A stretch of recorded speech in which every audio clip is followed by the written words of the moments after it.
The fact that we were still in this war, that we couldn't get out of this war, that we had totally misjudged this war, and that he wanted to, I think he felt that it was an act of true patriotism to get these papers out and really question and ultimately stop the government from pursuing this war.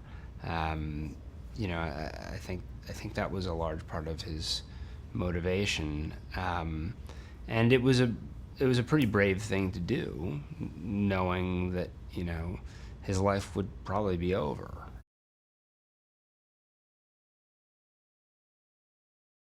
The story of Kay and Ben is a great story, but it's even greater when you hear the Nixon tapes, right? When you see the New York Times and what they're doing, when you get a feeling for the larger world that is around these people, that they are, that creates the context for this decision.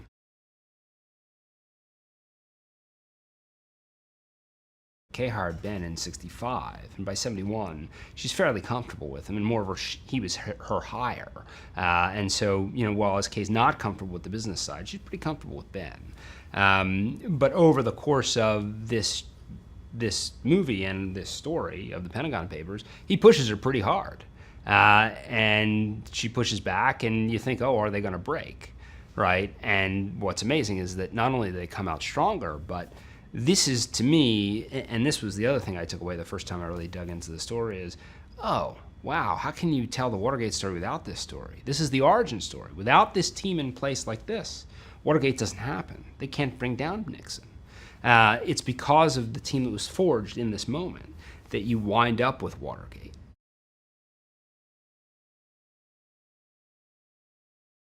What I love about her story is that it is both, as Meryl would say, mouse to lion, right? It is a woman who you see in the boardroom afraid to speak, right? Can't even get out the words, right?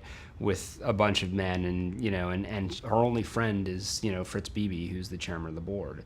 And she goes from there to the woman who makes this hard decision against the voices of all the men, including Fritz Beebe, her only friend, right? So that evolution, right, is tremendous, just in terms of a woman, sort of any executive. Like, I think you could teach this in business school. It's of any executive, sort of taking the reins and leading.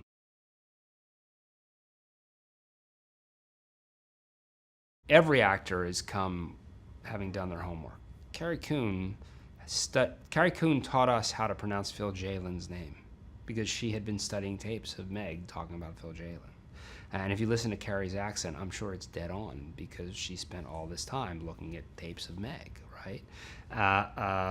When Matthew Rhys came in to do Dan Ellsberg, he's got a thing that he does with his voice. It sounds just like Dan Ellsberg. I mean, it's this very subtle thing. And that guy's Welsh, right? Like, the English is not even, American English is not his natural accent. And he's not only gotten that down, but he's got Dan Ellsberg's accent down.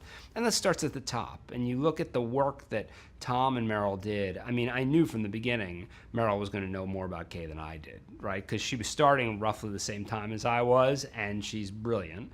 And, I think she's read and seen more. And frankly, for a writer, that's a help, because I want people to keep me honest.